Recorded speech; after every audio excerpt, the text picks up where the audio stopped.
지난 해하고 똑같고 20% 하나 추가한 게 있어요. 오늘 간혹 파트에 좀 도움이 되기를 기대합니다. 지난주 했던 것처럼 백내장은 수술해야 되는 질환이고, 어떻게 보면 우리 모두가 미래의 환자이기 때문에 어떤 방식으로 이루어지고 어떻게 되는지는 알아야 될 것 같아요. 지금 현재 가장 많이 하는 방식은 렌즈를 통째로 꺼내거나 이런 게 아니고, 이 수정체가 있으면 수정체의 앞부분을 연 다음에 딱딱한 핵을 초음파를 이용해서 부신 다음에 거기다가 사람이 만든 인공 수정체라는 걸 넣는 과정으로 하고 있어요. 보면 작은 각막에다가 작은 절개를 하고, 그 다음에 내용물을 없애고 인공 수정체 넣고 마무리하고, 이게 이제 가장 기본적인 방법이 되겠습니다. 우리가 백내장 수술할 때 우리 몸의 다른 곳하고 가장 큰 차이가 뭐냐 생각해 보면, 눈은 공이에요. 공. 압력이라는 게 있거든요. 우리가 팔다리 수술할 때는 그런 게 없기 때문에 그냥 이렇게 째가지고 벌리고 피가 나면 피 닦고 필요한 거 조치하고 다시 꼬매면 되는데, 눈은 공이에요. 그래서 수술할 때 압력을 잘 유지를 해줘야 됩니다.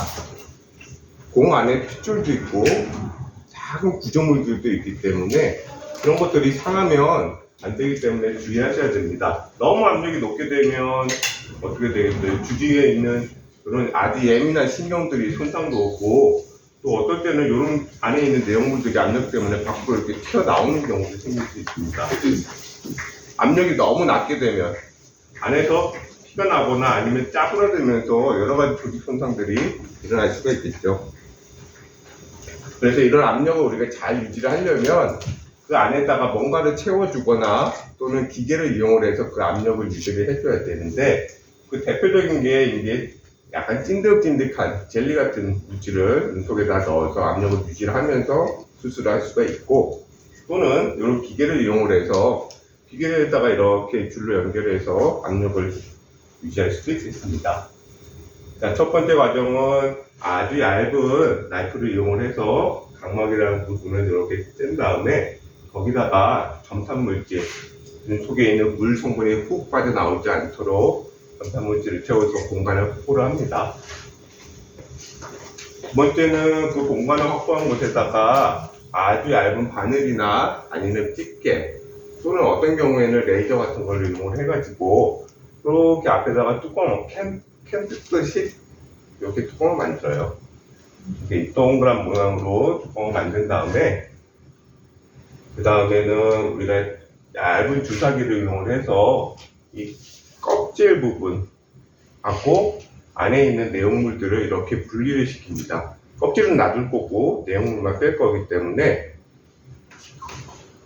그 다음에는 초음파 기구를 이용을 해가지고 안에 있는 여기 핵이라고 하는 단단한 물질들을 제거를 합니다.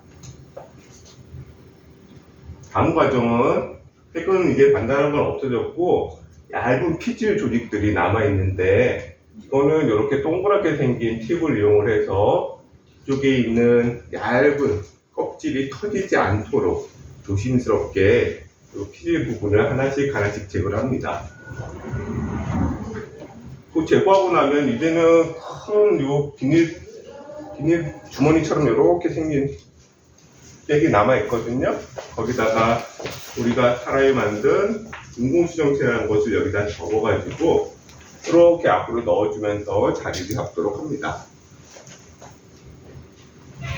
그리고 그동안 채워놨던 이런 찐득찐득한 점탄물질을 제거를 한 다음에 처음에 만들었던 상처 부위에서 물이 새지 않도록 이렇게 약간 붓도록, 각막이 붓도록 해서 상처가 새지 않도록 하고, 새 가능성이 많거나 나중에 관리가 좀 어려울 것 같은 분들은 우리가 아주 얇은 테너 나일론 가지고 이렇게 하나 꼬매 놓습니다.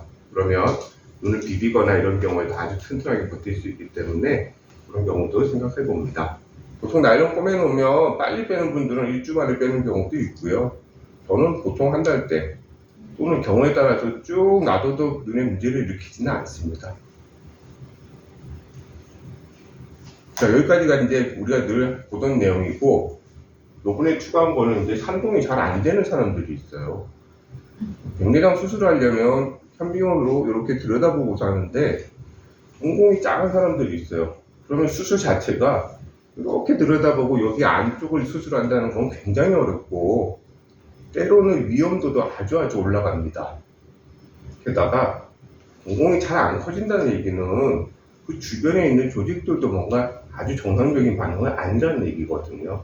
그럼 일단 저희는 긴장을 하고 들어가고 여러 가지 대책을 마련을 하고 들어갑니다. 산동이 잘 안 되는 환자가 대략 한 10명에 1명 정도 되는데 그래도 우리나라에서는 그래도 백내장이 아주 심한 사람은 많지 않고 또 이런 경우에 해당하는 환자들도 생각보다는 적은 편이기 때문에 우리가 아주 흔하게 접하지는 않지만 그래도 알고는 있어야 되는데 가장 첫 번째가 당뇨가 있는 분들. 당뇨가 있는 분들은 사실은 미세 혈류 장애거든요. 그러니까 눈, 콩채같이 아주 예민한 조직들에 미세한 혈류 장애가 있으면 이게 잘 커지지도 않고 잘 줄어들지도 않는 그런 상황이 될 수가 있어요. 두 번째는 거짓비늘 증후군이라고 해서 눈 속에 아주 작은 단백질 같은 조직들이, 부스러기 같은 것들이 생기면서 동공도 잘 안 커지고 눈 안쪽에 여러 구조물들도 아주 약해지는 그런 증후군을 가진 사람들도 있습니다. 첫 번째로 당연히 녹내장 수술 받거나 녹내장 치료해서 눈 속에 구조가 약한 사람들, 또는 갑자기 안압이 확 올라가서 예전에 아팠던 기억 때문에 홍채가 손상이 있었던 사람들도 있을 수 있고, 전립선 비대증 때문에 약 드시는 분들 동공 잘 안 커지거든요. 또 어떤 분들은 홍채 자체가 아주 장창낭창하기도 하고, 그리고 예전에 포도막염이 있었거나 아니면 다쳤던 분들도 동공이 잘 안 커질 수가 있겠습니다. 그래서 우리가 수술 전 검사할 때 일단 동공이 잘 커지는 분들 보는 것도 아주 중요한 요소가 되겠습니다. 이런 경우가 오면 어떻게 준비를 해야 되느냐? 첫 번째는 우리가 보통 1시간 전부터 이렇게 산동제를 넣는데 조금 몇 시간 전부터 이렇게 넣고 오라고 할 수도 있어요. 그래서 약이 충분히 눈 속에 들어갈 수 있게 최대한 해보고 시작하는 방법이 있는데 사실 그것도 어느 정도 한계는 있습니다. 두 번째는 우리가 수술할 때 동공 자체를 조금 키울 수 있는 방법이 있는데 그게 이제 대표적인 게 에피네프린. 그래서 수술장에서 약을 넣어서 동공 자체가 이렇게 훅 클 수 있도록 하는 약을 주입하는 경우도 있고, 또는 아까 그 점탄물 치료한 걸 조금 더 넣게 되면 이게 눈을 약간 벌려주는 역할이 있기 때문에 홍채가 조금 더 커지는 그런 일도 생길 수는 있어요. 자, 그렇게 했는데도 이게 동공이 작아서 위험한 상황이 되면 그때 우리가 어쩔 수 없이 물리적인 방법으로 이렇게 키울 수밖에 없어요.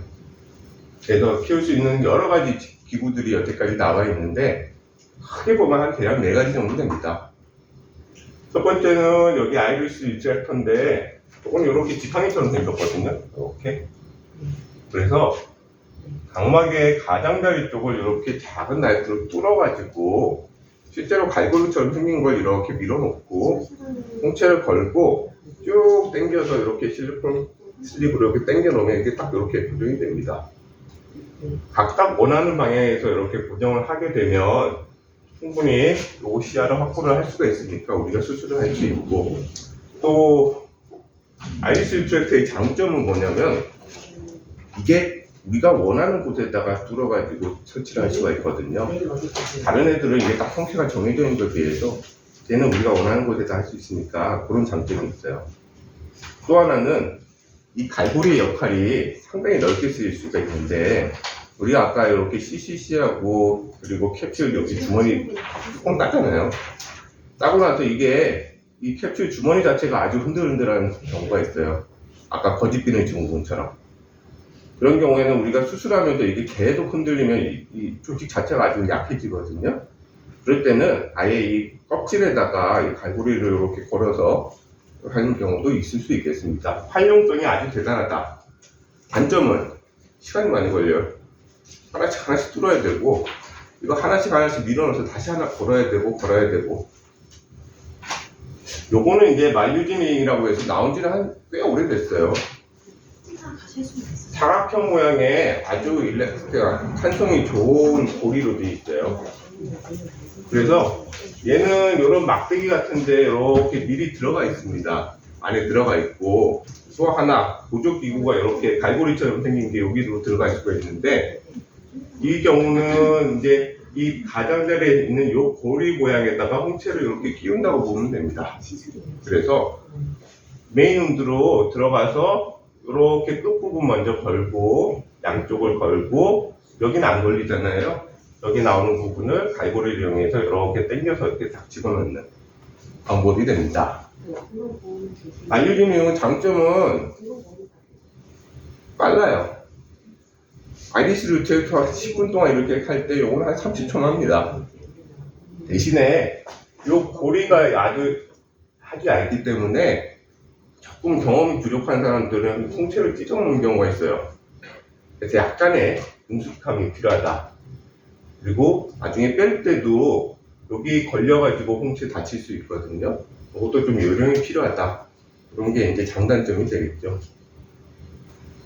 얘가 이제 약간 투박하게 생겨서 그 다음에 나온 것이 아이링이나 아니면 오아시스 링 같은 건데 요거는 이제 플라스틱 같은 걸로요. 조금 더 두껍게 생겼어요. 그래서 얘는 사각형 모양이지만 이건 동그랗게 되거든요. 똑같아요. 여기 들어가 있고 우리가 쭉 밀게 되면 여기서부터 걸리고 이 부분에 넣어서 이렇게 당겨서 이렇게 넣는 거거든요. 얘도 편리하긴 한데 저희가 좀 써봤을 때는 두꺼워요. 두꺼워서 각막면이라든지 이런 데 다치는 거 조심해야 되고 짤짤하게 펴지는 느낌은 요거보다는 좀 덜합니다. 마지막으로 이거는 타이타늄 이용해서 아주 얇게 생긴 링을 속에다 넣는 건데 아직 저는 개인적으로 써본 적은 없는데 빨리 할 수 있다는 건 장점. 단점은 너무 얇아서 이게 홍채 지집하는 힘이 조금 약하고 때로는 또 떨어지는 경우도 있다. 그 정도 하면 될 것 같아요. 이게 어떤 차이가 있냐를 이제 또 한 2년 전에 누가 발표를 했는데 사실 여러 가지 방법을 하고 시력이라든지 아니면 눈의 손상이라든지 편리성, 눈의 아나벨 변화 이런 것들을 이제 비교한 사람들이 있어요. 볼게요. 자, 첫 번째 방법은 이 두 가지는 물리적으로 그야말로 기구 두 개를 이용해서 홍채를 이렇게 벌려서 하는 경우도 있고 두 번째는 가위로 아주 작은 가위로 이렇게 잘라서 좀 무섭게 생겼는데 비용이 별로 안 들겠죠. 대신에 회복도 느리고 하고 나면 동공이 이렇게 파손이 되어 있기 때문에 커요. 시력이 잘 안 나와요. 그래서 아주 특수한 경우가 아니면 이렇게 하는 경우는 한국에서는 없다. 세 번째는 이게 아이리스 리셋터죠. 아까 이렇게 양쪽에 걸어서 한다는 거. 시간은 오래 걸리는데 대신에 손상은 비교적 적어요. 왜냐하면 우리가 강압적으로 올라갈 일도 없고 리셋하고 그리고 다양한 수술도 가능하다는 장점이 있죠. 그래서 항상 모든 종류에서는 얘가 기본은 있어야 돼요. 리트랙터는 어떤 백내장 수술에서도. 자, 요거 아까 말씀드린 그 아이링 또는 다른 종류의 여러 가지 이렇게 두꺼운 링 동그란 거 있었잖아요. 얘는 편해요. 편한데 두껍거든요, 생각보다. 그래서 요 각막의 내피 쪽에 닿거나 좀 전방에 약할 경우에 쓰기 힘들고 또 손상도 조심을 해야 되는 단점이 있어요.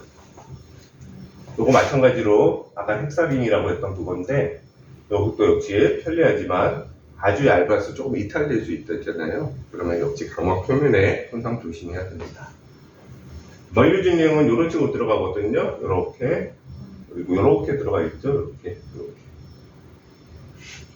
자, 생각보다는 얇기 때문에 내피 쪽에는 손상이 적고 시간은 적게 걸리지만 홍채 여기 걸린 걸 잘 빼야 되거든요. 보통은 잘 빠지지만 잘 못하면 이게 물어있던 게 뚜룩 뜯겨나갈 수 있기 때문에 그거를 조심을 해야 된다는 그런 건 있겠습니다.